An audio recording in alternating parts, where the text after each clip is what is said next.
Hello అండి, ఈరోజు మన నవరాత్రుల్లో వన్ ఆఫ్ ది ప్రసాదం దద్దోజనం చేసుకుందాం. దీనికోసం ఈ బౌల్లో ఒక 1 కప్ అంతా రైస్ వేస్తున్నాం. ఇది బాగా బాయిల్ చేసి డ్రైన్ చేసుకున్న రైస్ అన్నీ ఇందులో వేసుకోవాలి. దానివల్ల దద్దోజనం సాఫ్ట్గా వస్తుంది.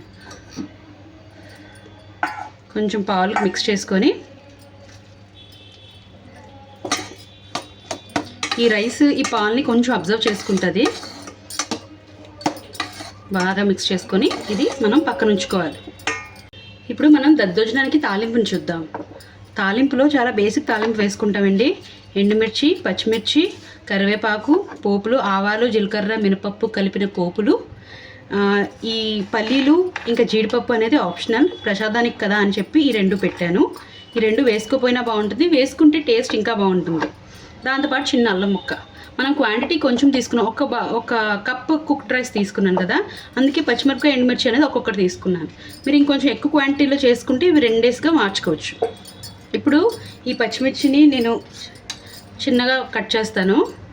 ఒకవేళ కానీ పిల్లలు ఉంటే పచ్చిమిర్చి ఎండుమిర్చిలో ఏదో ఒకటే వేసుకోండి.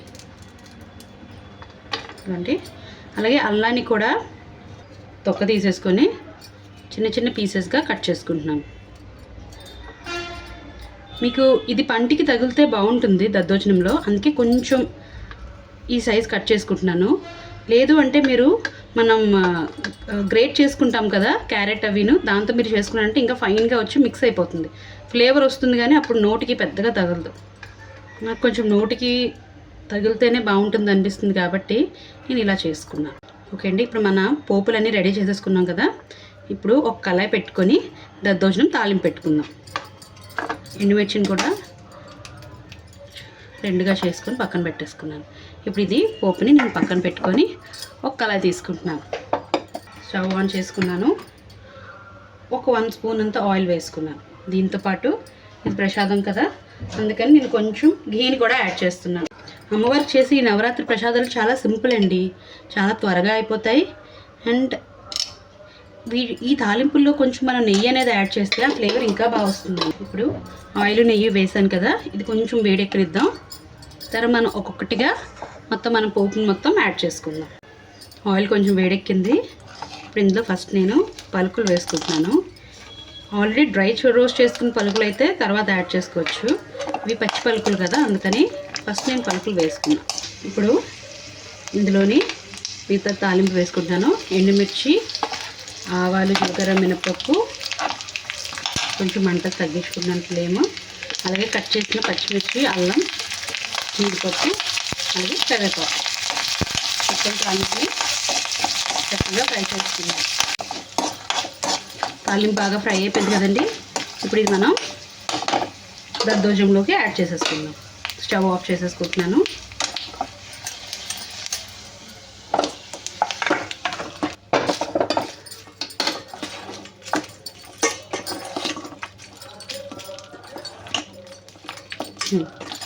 పోపు బాగా కలిసిపోయింది కదా. ఇప్పుడు ఈ అన్నానికి తగ్గ సాల్ట్ని యాడ్ చేసుకుంటున్నాను.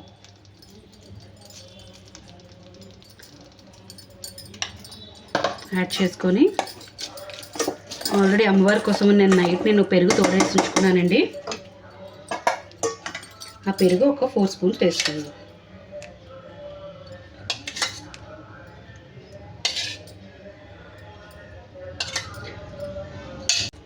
అంతేనండి, దీని మొత్తాన్ని ఈ ఉప్పు, ఈ పెరుగు, ఈ తాలింపు అన్నానికి బాగా పట్టినట్టు చక్కగా మిక్స్ చేసేసుకోవడమే.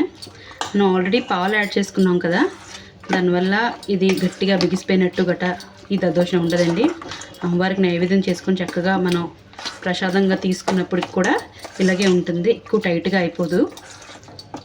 రండి మనం అమ్మవారికి ఈ ప్రసాదాన్ని అనేది నైవేద్యం కోసం రెడీ చేసుకుందాం.